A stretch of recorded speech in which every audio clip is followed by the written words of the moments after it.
Boa noite, satisfação em revê-los. Essa aula é uma aula de contabilidade pública, destinada aos primeiros anos da Escola Técnica 1º de Maio.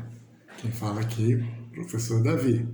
Espero que vocês estejam felizes em rever, né, a minha aula e assistir agora em vídeo.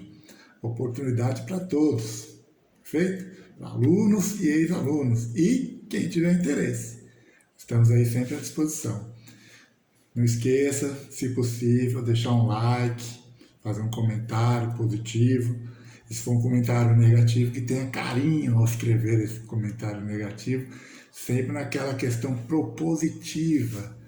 Tá? Então, lembrar que para fazer uma crítica construtiva, é necessário você já ter construído alguma coisa. Tá? Muita gente ouve opiniões construtivas de quem nunca construiu nada e muitas vezes se perde no caminho. Então vamos sempre propor o que dá para melhorar, o que não dá. Eu já nas primeiras aulas avisei que é uma estrutura bem simples, é a estrutura de professor de escola pública, tá bom? Mas o que importa aqui é a qualidade da aula. Vamos lá. O tema de hoje é administração pública. Professor, o que vem a ser a administração pública? É todo o aparelhamento do Estado. Professor, piorou. O que vem a ser o aparelhamento? O aparelhamento do Estado é tudo aquilo que ele necessita para realizar o serviço à população. Então, vou dar exemplo para vocês. Estrutura física é necessária? Sim ou não? É necessário um paço? É necessário uma câmara? É necessário um hospital, uma escola, um pronto-socorro? Sim ou não? Então, isso é aparelhamento estatal. Mão de obra é necessário? Sim, então também faz parte do aparelhamento estatal. Recursos humanos? Sim. Recursos materiais para, por exemplo, mobília e equipamentos de saúde para dentro dos postos de saúde ou mobília para dentro da escola? Também faz parte desse aparelhamento? Sim, porque sem isso não adianta ter escola, não adianta ter hospital. Então, esse aparelhamento vem ser aqueles recursos necessários para que o Estado ou o poder público consiga prestar um serviço bacana. E assim, esse serviço público e esse aparelhamento deve sempre visar o atendimento das necessidades coletivas. E aqui eu vou fazer um parênteses também para que a gente entenda isso. Assim, vou dar um exemplo que vem a ser visando a satisfação das necessidades coletivas ou das necessidades públicas. O que é isso, professor? Eu, como prefeito, digamos que eu seja um prefeito, ou seja, eu sou a administração pública, ou sei lá, poder público de modo geral, governador, presidente da república, quem quer que seja. Resolvo fazer uma estrada. Eu tenho um sítio e a estrada é de terra. E todo final de semana eu vou nesse meu sítio, eu, prefeito. Só que eu acho que toda vez que chove, meu carro enche de lama, estraga a suspensão do meu carro. Então eu vou asfaltar essa estrada que chega até meu sítio e dali para frente, onde tem outro sítio, as pessoas que se virem. Eu, poder público, eu, prefeito, que respondo pelo poder público, posso fazer isso? Com dinheiro público? Não, não posso. Por quê? Qual foi a regra que foi descumprida? Eu atendi um interesse individual. Essa estrada somente me beneficiou. E não pode ser assim. Quando for fazer uma estrada, tem que beneficiar o coletivo, várias pessoas. Teria que beneficiar vários sítios, várias propriedades rurais, e não apenas a do representante do poder público. A gente sabe que, infelizmente, às vezes a coisa não é assim, né? Às vezes a gente sabe que o interesse individual prevalece sobre o coletivo, mas a ideia e a lei fala que esse tipo de situação não pode. Vou dar um exemplo para você, outro exemplo também que pode ser dado. Eu, poder público, tenho 3 lotes numa rua. 3 não, 10 lotes. 10 por 10, eu tenho uma quadra. E essa rua não é asfaltada, essa rua não tem guia e não tem sarjeta. Eu, representante do poder público, seja eu um prefeito, um secretário, Posso mandar asfaltar somente essa minha quadra, enquanto o loteamento tem umas 200 quadras e as outras 199 ficam sem asfalto? Sim ou não? Não. Por quê, professor? Qual a regra que está sendo descumprida? Justamente essa questão de não satisfazer as necessidades coletivas. Ficou claro? Então, o poder público, o aparelhamento dele tem que ser usado para o coletivo. Vou dar uma ideia também agora dos hospitais. Então, quando chega uma pessoa lá no hospital, no PAN, ela tem que ser atendida, independente se é parente ou não de alguém que esteja no poder público. Não pode alguém do poder público, tem uma fila lá, 100 pessoas para entrar para ser atendido. Então chega lá um primo de alguém, de algum representante do poder público, ou de um prefeito, ou de um secretário, de um ministro, fala, ó, o diretor, o chefe aí do posto de saúde, eu vou passar na frente desse 100, beleza? Porque meu parente lá manda e desmanda nessa cidade ou nesse estado. Sim? Não. Porque a ideia é sempre essa questão do coletivo. Tá? Então, se a pessoa quiser ser atendida prioritariamente, se quiser ter um bom atendimento, é ela que paga um plano de saúde. Se ela for atendida lá nesse posto de saúde, ela tem que se submeter às regras e a questão do coletivo. Então, tem que entrar na regra do coletivo. Pouco importa quem ele seja. Pode ser pai, mãe, irmão, de quem quer que seja do poder público. No momento que ele está lá num aparelho do Estado, ele tem que se sujeitar àquelas regras. Não pode ter regra especial. As regras são ou individuais. Ó, o povão assim, quem é parente assado. Não pode. As regras são coletivas. Beleza? A outra informação importante é que a administração executa o serviço público. Professor, o serviço público, eu já ouvi sobre isso. Sim! Você já ouviu sobre isso. Vai lá, tem vídeo.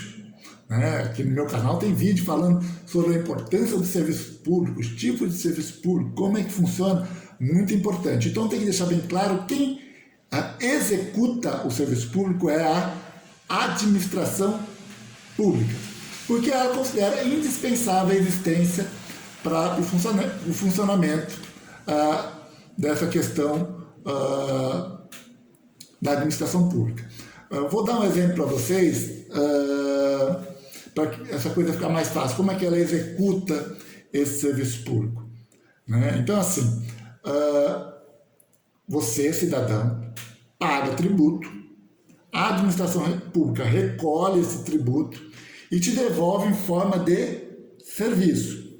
Então, assim, ela tem que separar esse dinheiro do tributo para que os serviços públicos possam ser feitos de maneira que agrade a sociedade, ou aquela sociedade, aquele espaço onde essa administração pública está representada.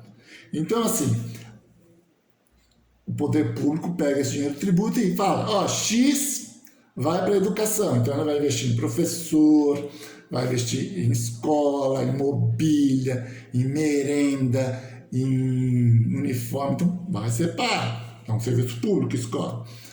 Y desse tributo, vou pegar Y aqui e vou investir em saúde. Outro Z desse tributo eu vou investir em segurança pública, caso município, GCM, se for Estado, Polícia Militar ou Polícia Civil.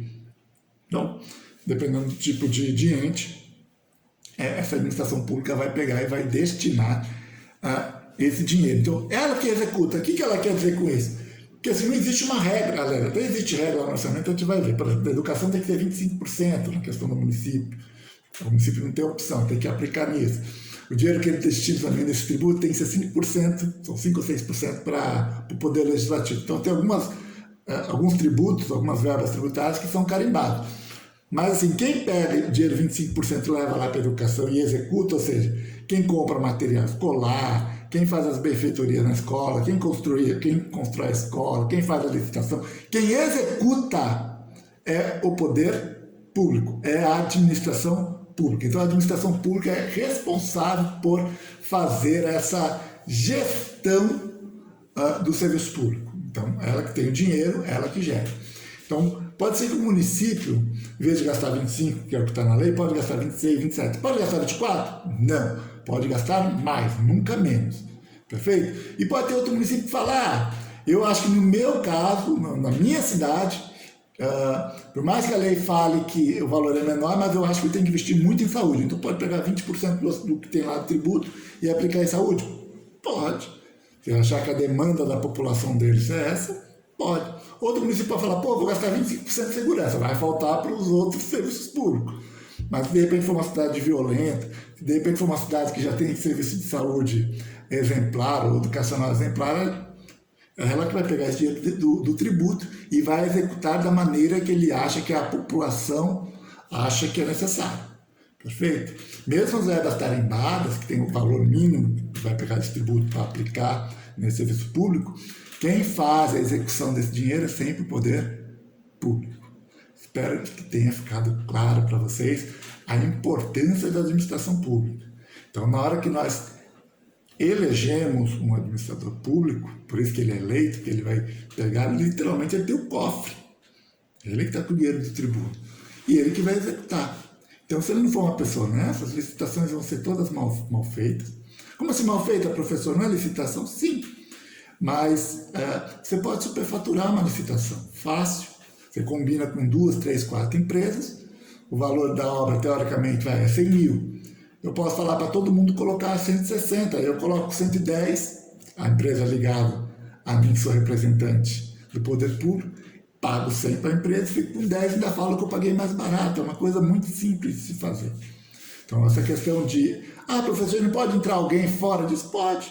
Mas eu chego lá na parte da licitação e falo, se você ganhar, você pode até fazer o serviço, mas a gente vai enrolar você para pagar, viu?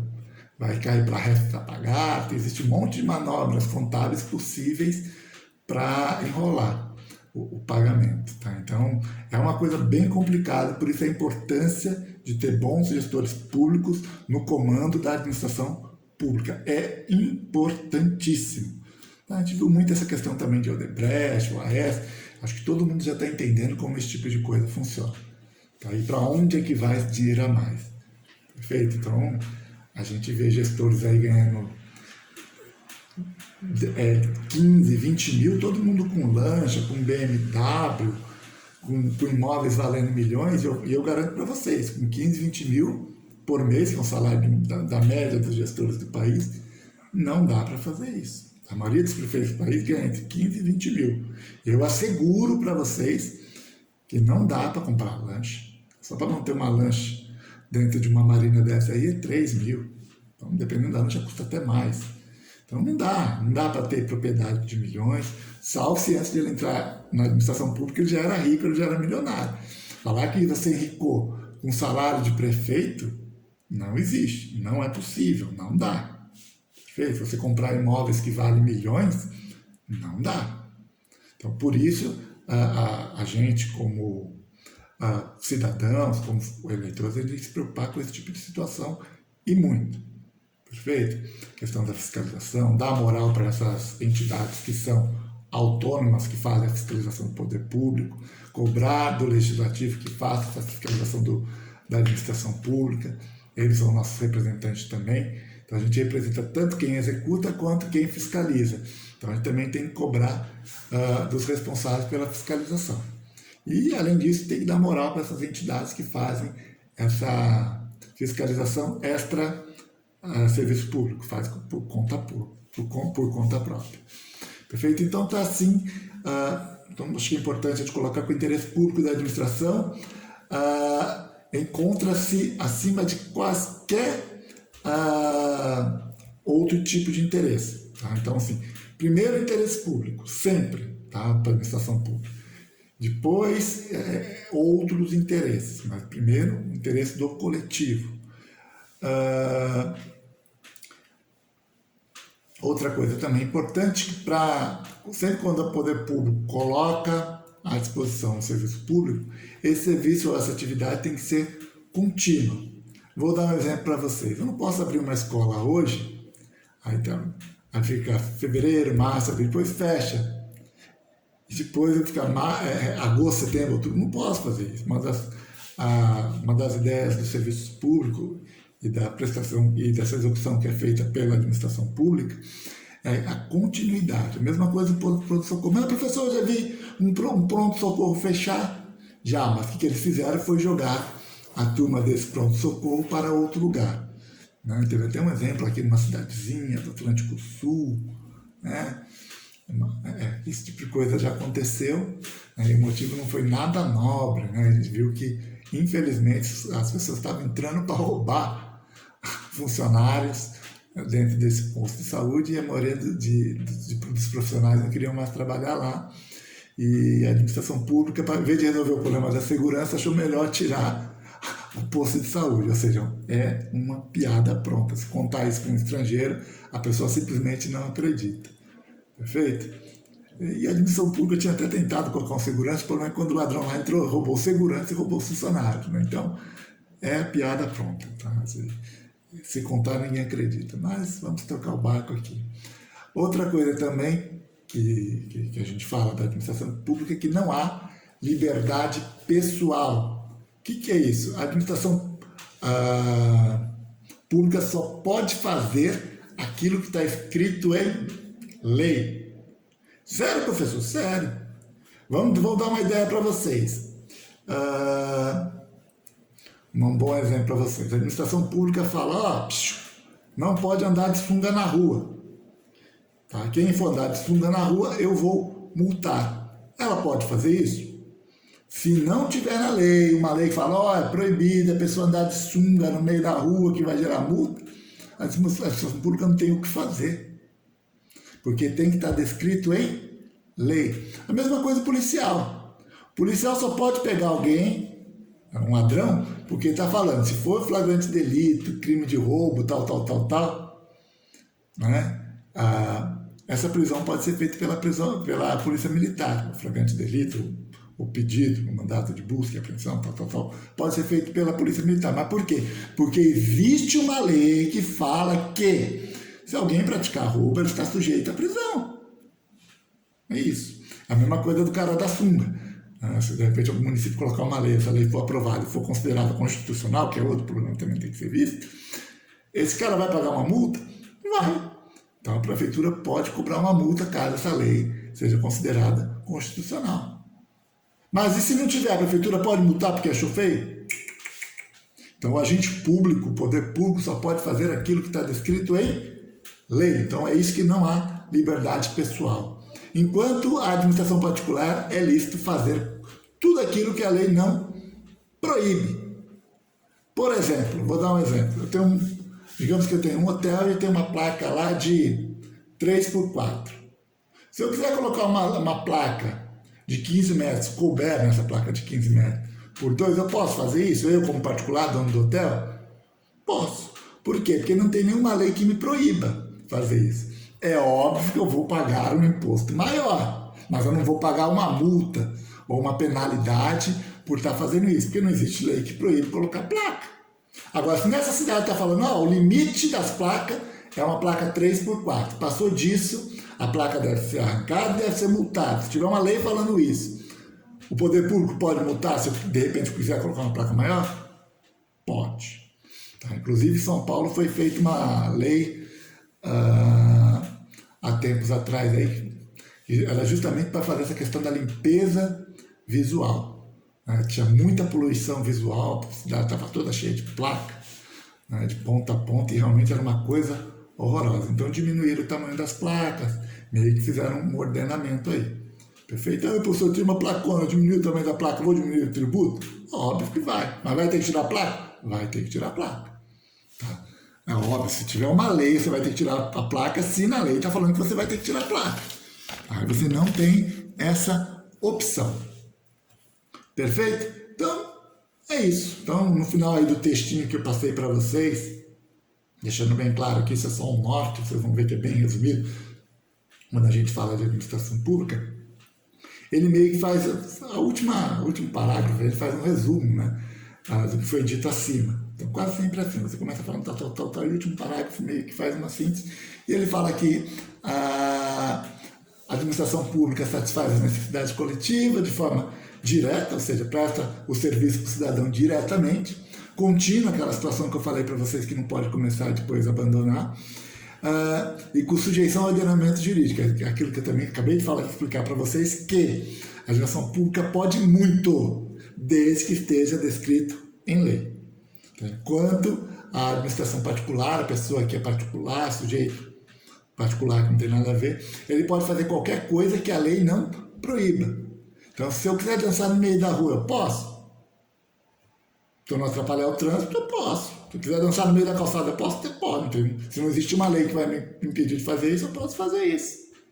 Perfeito? Ah, eu posso andar sem roupa na rua? Sim ou não? Não, porque é atentado ao pudor. Então existe uma lei que me proíbe de andar pelado no meio da rua. Mas assim, o poder público só pode me tirar da rua pelado porque existe uma lei que fala que andar pelado na rua é atentado ao pudor e eu tenho que ser levado a uma delegacia para possivelmente assinar um boletim de ocorrência e possivelmente, de repente, prestar algum tipo de serviço comunitário para pagar a minha penalidade. É isso. Tá? Espero que vocês tenham gostado da aula. Até a próxima.